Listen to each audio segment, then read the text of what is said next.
24 News.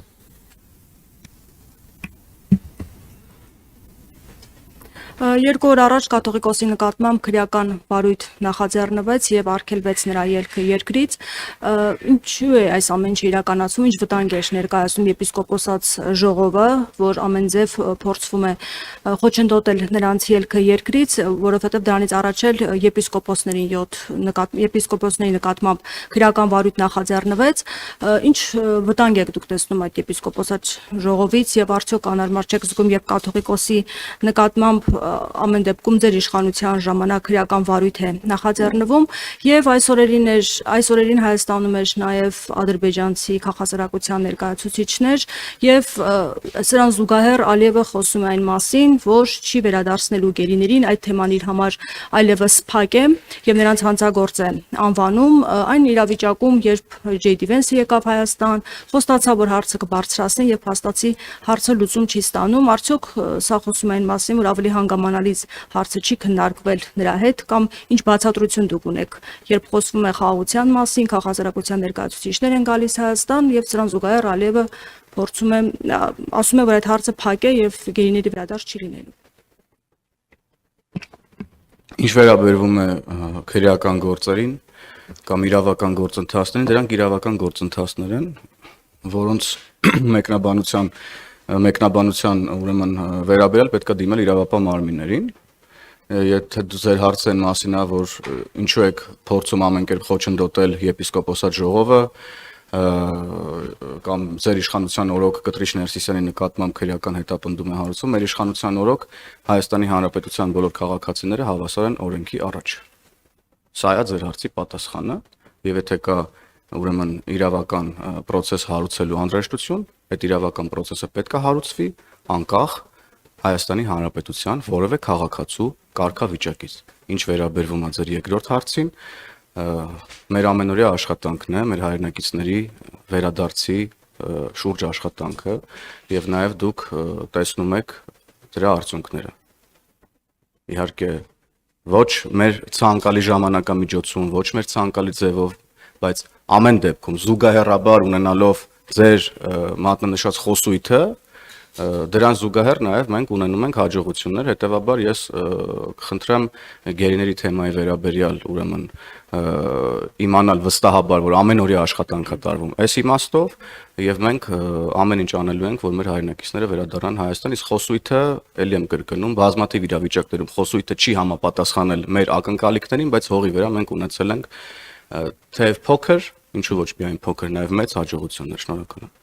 Դուք ասում եք, որ իրավական գործընթաց է տեղի ունենում, բայց ամեն դեպքում դրան նախորդել էր Փաշինյանի հայտարարությունը, նա ասել էր, որ ուժեղ հակազդեցություն է լինելու եւ եպիսկոպոսած ժողովը չպետք է կայանա, կաթողիկոսություն ուզում են տեղափոխեն եւ այլն, արդյոք սա ուղիղ հրահանգ չէ իրավապահ համակարգին։ Ես շարունակելով պարոն Հովհաննիսյանի միտքը, նույն տրամաբանությամբ, տեսեք, ինչ է նշանակում փորձում են խանգարել կամ դա վերաբերում է ցանկացած, այսինքն եթե ՀՀ քաղաքացու չի կատարում դատական վճիռը դատական ակտը, իրավական տեսանկյունից որևէ չէ, հենց օրենքի առաջ ինքը պատասխանատու է եւ գնահատական է ստանում։ Հիմա դա նույն գործընթացն է եւ որևէ կերպ պետք չի դարձնել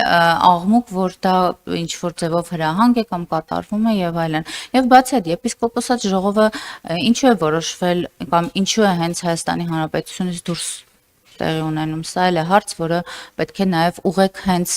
տվյալ անձին, այլ ոչ թե այստեղ բարձրաձայնի։ Դե նախկինում էլ է եղել այդ Այլ հարցեր կան, ազատություն։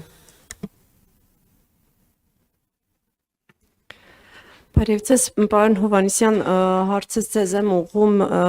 վերաբերվում է Ալիևի կրկին հայտարարություններին, շաբաթավերջին Ալիևը նաև հայտարարել են, որում պատասխանելով հայաստանցի փորձագետի հարցին, խոսել է խաղաղության խաչմերուկից, այսինքն երբ հիշեցվել է նաև այդ նախաձեռնության մասին, Ալիևը շատ կարճ արձագանքել է, մեջբերում են, որ Ինչ վերաբերում է այսպես կոչված խաղաղության խաչմերուկին, ինչպես գիտեք, երբ նախագահ Թրամփը վերադարձավ, նա մեկնարկեց թրիփը, ուստի երբ նախագահ Բայդենը վերադառնա, նա կվերսկսի ձեր խաղաղության խաչմերուկը։ Ինչպես է գնահատում Ալիևի այս հայտարարությունը, արդյոք սա ազդակ է այն մասին, որ ըստ էության խաղաղության խաչմերուկի վերաբերյալ Ադրբեջանի դիրքորոշումը բացասական է եւ այս նախաձեռնությամբ հայկական կողմի ապաշրջապակման հարցը փաստորեն ամբողջական ապաշրջապակման չի լուծվելու։ Հայաստանի Հանրապետության ամբողջական ապաշրջապակման հարցը լուծվելու է։ Հայաստանի Հանրապետությունը խաղաղության խաչմերուկի վերաբերյալ ունի շատ կոնկրետ պայմանավորվածություններ, ուրեմն ստորագրված փաստաթղթեր ներդրումների վերաբերյալ եւ ըստ էության ես Ալիևի խոսքը որևէ կերպ չեմ ուզում գնահատեմ եւ հիմա ուրեմն մեկնաբանեմ, ես մեկնաբանում եմ մեր գործողություններն այն մասին են, որ Հայաստանի Հանրապետությունը ապաշրջափակվելու է եւ ըստ էության արդեն իսկ ապաշրջափակվում է եւ ապաշրջափակվել է որոշ չափով հաշվի առնելով այն ուրեմն լոգիստիկ լուծումները, որ արդեն կան եւ սա է ձեր հարցի պատասխանը ըստ էության տարբեր մեկնաբանություններ կարող են լինել, տարբեր ցանկություններ կարող են լինել, բայց գլխավորն այն է, ինչ ենք մենք անում, եւ ես կարծում եմ, որ այսօր Հայաստանի Հանրապետությունը շատ հաջող արտաքին քաղաքականություն է վարում, հատկապես վերջին այցելությունից հետո Ամերիկայի Միացյալ Նահանգների փոխնախագահի, ես կարծում եմ շատ հարցերի պատասխաններ են տրվել, եւ մենք առավել քան վստահ ենք, որ այն ծրագրերը եւ պայմանավորվածությունները, որ ունենք, թե Ամերիկայի Միացյալ Նահանգների հետ, թե նաեւ Ադրբեջանի հետ, դրանք կյանքի են կոչվելու եւ ուրեմն խաղաղության գործընթացին եւ ապաշրջափակման գործընթացին որևէ մի բան չի խոչընդոտելու։ Շնորհակալ եմ։ Պարոն Հովհաննիսյան, մի կարճ հարց էլ շաբաթավերջին վարչապետը նաև խոսեց ապաշրջափակումից եւ ըստ էության բարձրաձայնեց այն մասին, որ ռուսական հսկողության ներքո կառավարման ներքո գտնվող երկաթուղիների վերագործարկման այն հատվածները, որոնք որ չեն գործում հիմա, ընդհանուր առմամբ խոսեց եւ նշեց, որ այն փաստը, որ Հայաստանի երկաթուղին գտնվում է ռուսական կառավարման ներքո, այդ ընդհանուր ապաշրջափակման համատեքստում մտահոգիչ դրվագներ կան եւ այնտեղ իր պատկերացումներից խոսեց, որ կարող է ռուսական կողմից կառավարումը որևէ այլ երկրի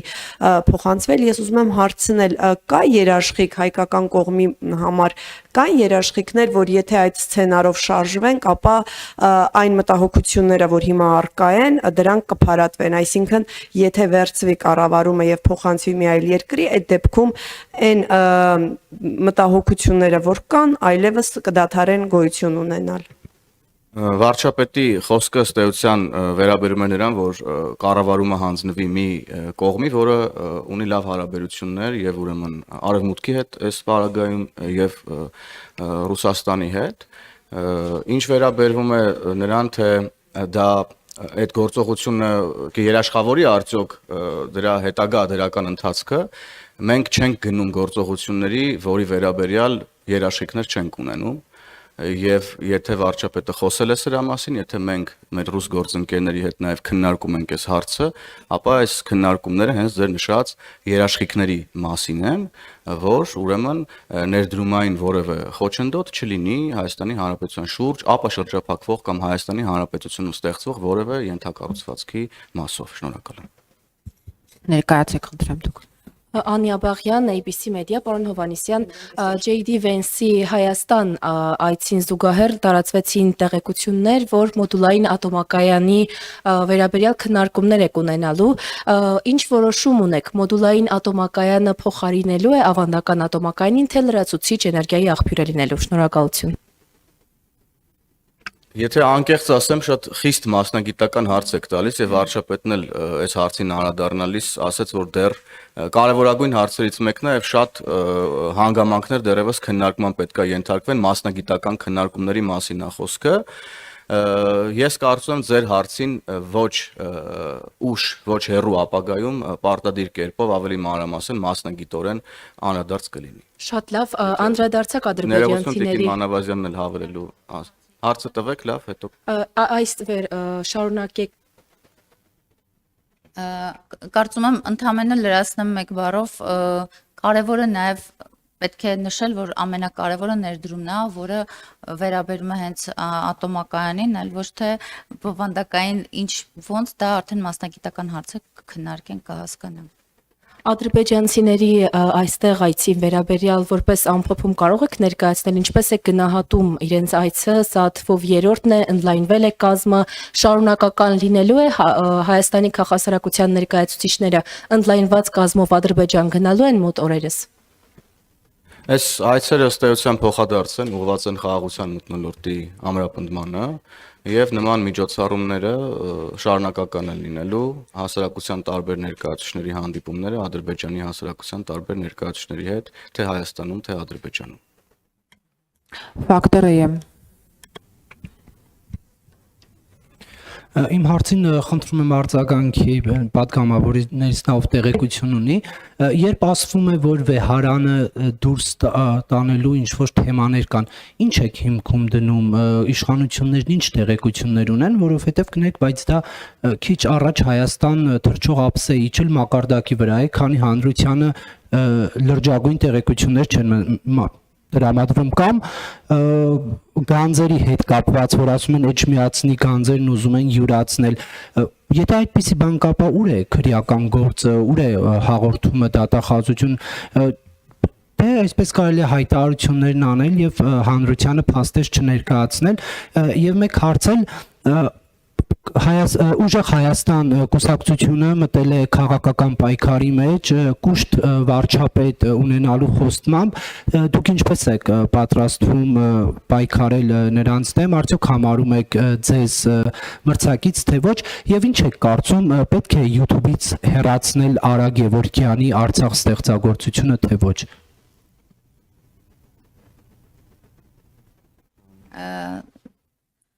Ուժեղ Հայաստան Սամվել Կարապետյանից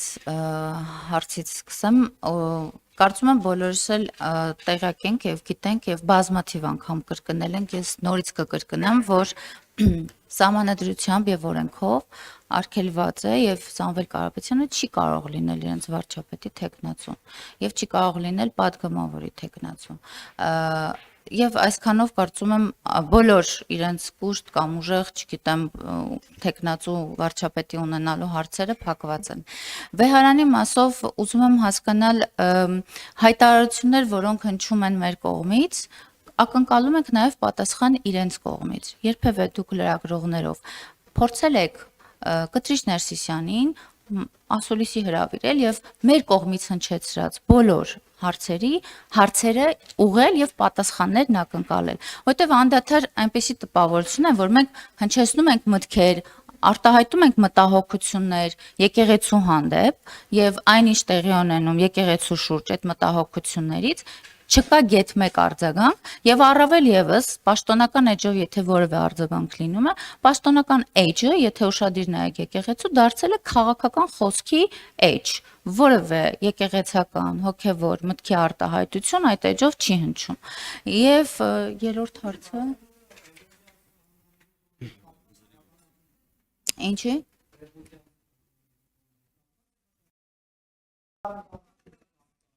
Եթե տեքստային մասին դուրս գաք բովանդակային հատված, հաստատ կտեսնեք քաղաքական հայտարարությունները եւ քաղաքական բովանդակությունը։ Իմ հարցը, իմ մտահոգությունս, մենք անդադար պատասխանում ենք ձեր հնչեցրած հարցերին, բայց արդյոք այդ տվյալ անձնավորությունը երբևէ պատրաստակամություն հայտնել է պատասխանել հանրության կողմից հնչեցված եւ մտահոգիչ հարցերին իր անձի եւ իր շուրջ Ներողություն Տիկին Մանավազյան, իմ հարցը հետևյալն է, երբ որ դուք մեղադրանքներ եք հնչեցնում, ինչու փաստեր չեք ներկայացնում։ Ներողություն եմ խնդրում, բայց հիմա փաստեր իրավական տեսանկյունից ներկայացված է եւ դուք նորից հնչեցնում եք նույն հարցը, իսկ ինչու եք, չգիտեմ, հետապնդում տվյալ անձին կամ Չէ, ես կոնկրետ եմ տալիս, փաստ կա որ գանձերը ուզում են գողանալ։ Պարոն Կիրակոսյան, ես հիշում եմ, երբ որ հոգևոր բարձրաստիճան որոշ շրջանակի վերաբերյալ խոսակցությունները սկսվեցին, այս նույն հետաքրքրությամբ հարցադրումներ էր հնչում, թե արդյոք կան փաստեր, այս ինչ եք ասում, ասեն շոկի էինք ենթարկվել, որոշ ժամանակ անց բոլոր փաստերը ուրեմն Երևան եկան եւ ես ձեզ վստահեցնում եմ, որ մեր արած հատկապես վարչապետի արած որևէ հայտարարություն չի կարող իր տակ չունենալ հիմնավորումներ, եւ եթե մեր կողմից հնչել է հայտարարություն, որ ուրեմն վեհարանի հոգևոր բարձրաստիճան ներկայացուցիչների մի շրջանակ փորձում է կաթողիկոսությունը տեղափոխի Հայաստանի Հանրապետությունից, Էջմիածնի գանձերն էլ հետը, ուրեմն մենք դրա վերաբերյալ ունենք շատ հիմնավոր տեղեկություններ։ Այդ տեղեկություններն արդյոք այնքան են հասունացել, որ պետք է վերածեն քրեական գործի կամ իրավական հետապնդման, այդ հարցի պատասխանը ես այս պահին չունեմ, այդ հարցի պատասխանը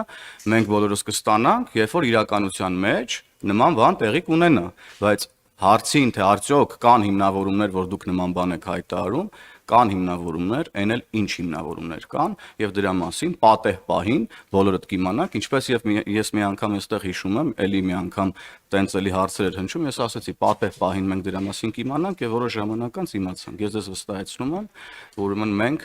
ելնում ենք Հայաստանի Հանրապետության պետական անվտանգությունից, Հայաստանի Հանրապետության շահից եւ այսօր Կտրիչ Ներսիսյանը իր շուրջ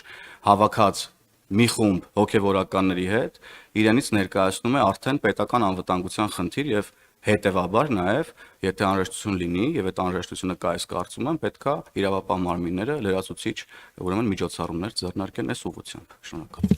Կներեք, իսկ երրորդ հարցին չեք պատասխանի, արդյոք պետք է Արա Գևորգյանի Արցախ երաժշտությունը համացանցից ջնջել, թե ոչ, ինչու եմ այս հարցը տալիս, որովհետեւ հանրային հեռուստաընկերությամբ ինչ որ սպորտային միջոցառման օլիմպիական խաղերի ժամանակ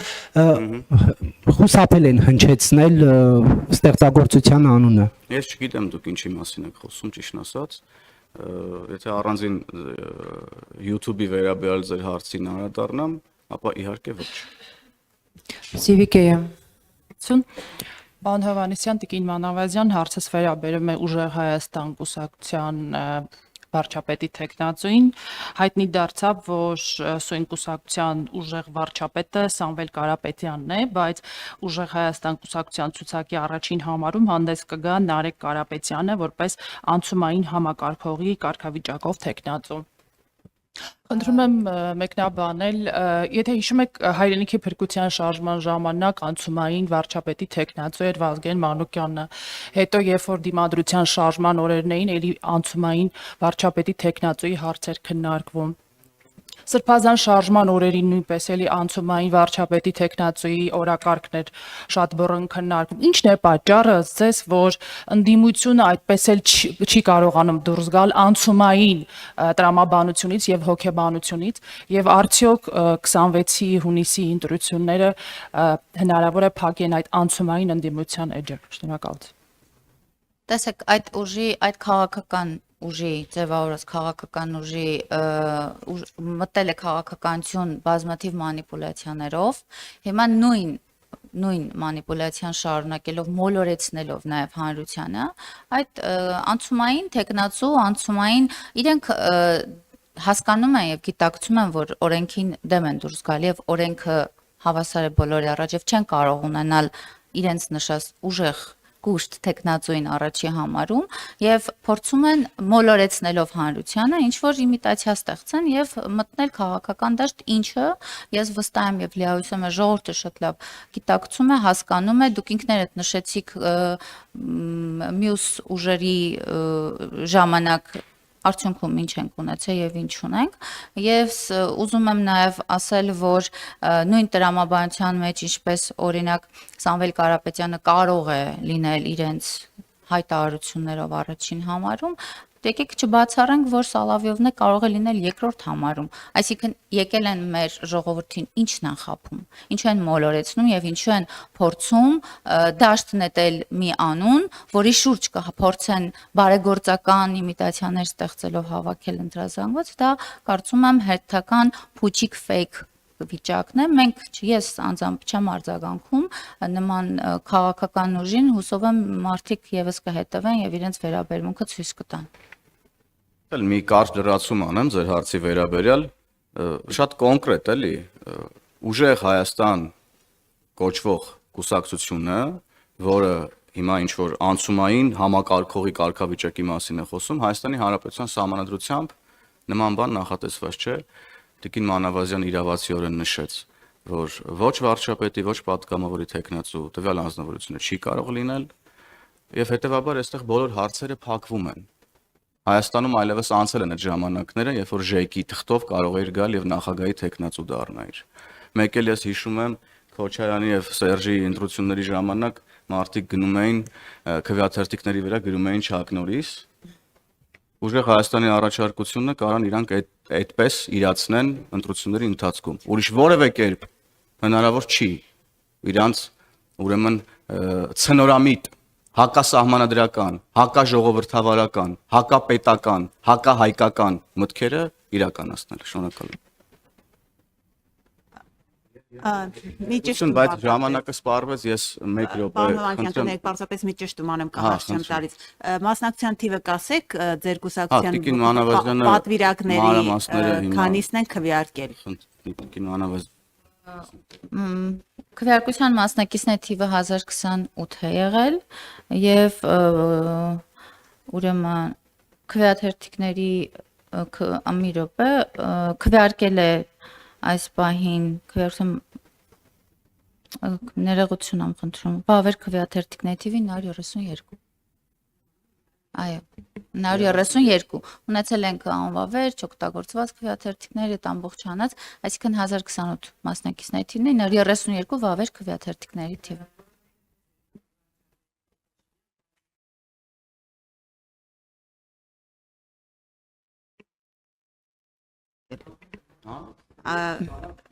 Փաստորեն ուզում եմ ասեմ կան մարդիկ, որոնք չեն քվեարկում քաղաքացիական պայմանագրում էլ Փաշինյանի օգտին։